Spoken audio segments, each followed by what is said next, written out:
નમસ્કાર મિત્રો, મારા ચેનલ કાઠિયાવાડી ચટકોમાં તમારું સ્વાગત છે। આજે આપણે બનાવીશું વઢવાણી રાયતા મરચાં। વઢવાણી રાયતા મરચાં બનાવવા માટે મેં 500 ગ્રામ મરચાં લીધા છે। મરચાંને મેં 2-3 પાણીથી ધોઈ અને કપડાથી કોરા કરીને લીધા છે અને પછી અડધો કલાક મેં તડકે સૂકવી લીધા હતા કે જેથી અંદર પાણીનો ભાગ ન રહે। હવે આપણે બધા મરચાંને કાપા પાડી લઈશું। આ જ રીતે આપણે ચપ્પાને અણીએથી પકડી અને કાપા પાડી લેવાના છે। મરચાંની અણી હોય એ જગ્યાએથી ચપ્પાને પકડવાનું અને આ રીતે આપણે બધા મરચાંને કાપા પાડવાના છે। મરચાંને કાપા પાડતી વખતે એક ધ્યાન રાખવાનું કે મરચું બંને બાજુથી ન ચીરાઈ જાય, એક જ સાઈડથી આપણે એને કાપો પાડવાનો છે। મરચાંને કાપા પાડતી વખતે ધ્યાન રાખવાનું કે હાથ ઉપર ચપ્પુ ન વાગી જાય। આ જ રીતે આપણે બધા મરચાંને કાપા પાડી લઈશું। આપણે બધા મરચાં કાપા પાડેલા તૈયાર છે। તો હવે આપણે તેનો હવેજ કરી લઈશું। અડધી વાટકી મેં મીઠું લીધું છે, તેની અંદર 2 ચમચી હળદર નાખેલી છે। હળદરનું પ્રમાણ થોડુંક વધારે રાખવું એટલે મરચાં આપણા બાર જેવા સરસ થશે। હળદરને મીઠાને બંનેને મિક્સ કરીને હવે આપણે મરચાં ભરીશું। ચપટીમાં મીઠું હળદર લઈ મરચાંને જે ડીટીયાનું મૂળ હોય તેની રીતે અંગૂઠાથી દબાવી અને મીઠું ભરવાનું, જેથી આપણા મરચાં લાંબો સમય સુધી સારા રહે। આ રીતે મીઠુંને અંગૂઠાથી દબાવી અને પછી મીઠાને અંગૂઠાથી ખેંચી લેવાનું, જેથી આપણા મરચાંમાં મીઠાનું પ્રમાણ વધારે ન રહે અને આપણા મરચાં ખારા ન થઈ જાય। દરેક મરચાંમાં એક ચપટી જ મીઠું હળદર લઈ અને તેને આ રીતે આપણે બધાને ભરી લેવાના છે।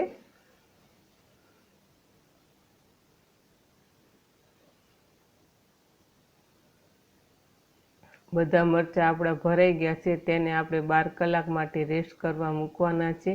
મરચાં એકદમ કૂણા છે એટલે બહુ ઝાઝો ટાઈમ આપણે રેસ્ટ રાખવાના નથી અને 12 કલાકની અંદર 2-3 વખત કે પછી 4 વખત જ્યારે ટાઈમ મળે તેને આ રીતે આપણે ઉથલાવી લેવાના છે।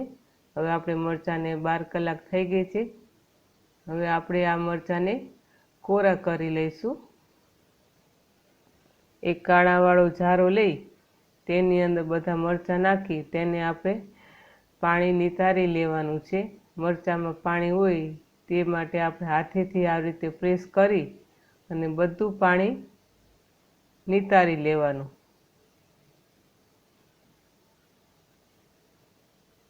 હાથેથી આ રીતે દબાવશું તોય બધું પાણી તો નીતરશે નહીં, એટલે આપણે અડધી કલાક માટે આ મરચાંને આ રીતે આમનામ મૂકી રાખવાના, એટલે થોડું ઘણું પાણી હશે તે પણ અંદર નીતરી જશે। મરચાં સાવ કોરા પડે પછી તેને આપણે છાપા ઉપર કે ટુવાલ ઉપર આ રીતે આપણે કોરા કરી લેવાના છે કે જેથી થોડું ઘણું પાણી હોય તો પણ તે સુકાઈ જાય।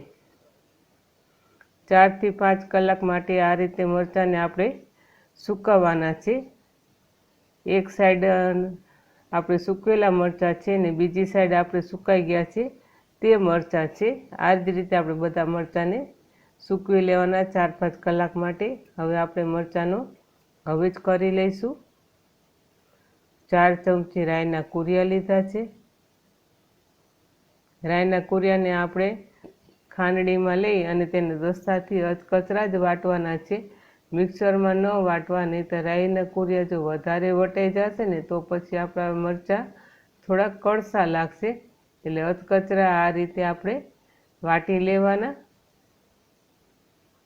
4 ચમચી રાઈના કુરિયા લેશું, તેની અંદર આ રીતે જરાક ખાડું કરી લેવાનું, તેની અંદર આપણે હવે જ કરી લઈશું। ચપટી હિંગ નાખવાની, ચપટી મીઠું નાખવાનું, જે આપણે રાઈના કુરિયાના ભાગનું નાખવાનું છે, અને જરાક હળદર નાખવાની કે જેથી આપણા રાઈના કુરિયાનો કલર બહારના મરચાં જેવો એકદમ સરસ પીળો આવે, એટલે આપણે હળદર જરાક નાખવાની છે। મરચાં ભરવામાં તો આપણે હળદરનું પ્રમાણ વધારે જ લીધેલું છે। હવે આપણે 5 ચમચી તેલ ગરમ કરીશું અને તે તેલને આપણે જે આપણે વચમાં હળદર ને મીઠું નાખેલું છે ને એની ઉપર જ નાખવાનું છે। આ મરચાંને તેલ અથવા તો સરસિયા તેલથી પણ બનાવવામાં આવે છે, તો એના ઉપર ટેસ્ટ બહુ સરસ લાગે છે, પણ મેં તેલથી બનાવેલા છે। હવે આપણે તેલ રેડીને ઢાંકી પછી જ્યાં સુધી હવે જ આપણો ઠંડો ન થાય ત્યાં સુધી તેને ઢાંકી રાખવાનું, એટલે તેલ ગરમ હોય તેની અંદર આપણો હવે ચડી જાય। હવે ઠંડુ થઈ જાય પછી એને સારી રીતે મિક્સ કરી લેવાનું અને આપણે મરચાં જે સૂકવેલા છે તે મરચાં આપણે આ હવેજમાં નાખી દઈશું। મરચાંની આપણે હવે હલાવી લેશું। હવે જે આપણે રાઈના કુરિયાનો કરેલો છે તે બધા મરચાંમાં સરસ ચડી જાય ત્યાં સુધી આપણે મરચાંને હલાવતા રહેવાનું। હવે આપણે ઉપર એક અડધું લીંબુ નાખીશું। જો મરચાં તમારે ખટાશવાળા ઝાઝા જ હોય તો તમારે 1 લીંબુ નાખવું। મેં 500 ગ્રામ મરચાંમાં મેં અડધું લીંબુ લીધું છે। લીંબુનો રસ નાખી અને મરચાંને આપણે પાછા સારી રીતે મિક્સ કરી લઈશું। ભાખરી, થેપલા કે પરોઠામાં બહુ સરસ લાગે છે અને લાંબી મુસાફરીમાં લઈ જવા હોય તો 15-20 દિવસ કે મહિના સુધી પણ આ મરચાં સારા ને સારા જ રહે છે, બગડી નથી જતા। મરચાંમાં હવે ચડી જાય તે માટે આપણે 3 થી 4 કલાક માટે આપણે મરચાંને રેસ્ટ કરવા મૂકી દઈશું। 3 થી 4 કલાક થઈ ગઈ છે। હવે આપણે મરચાં સર્વ કરવા માટે તૈયાર છે, તો આપણે સર્વ કરી લઈએ।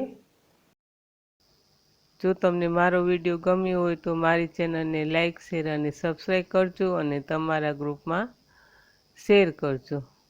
મારો વિડીયો જોવા બદલ ખૂબ ખૂબ આભાર। Thank you.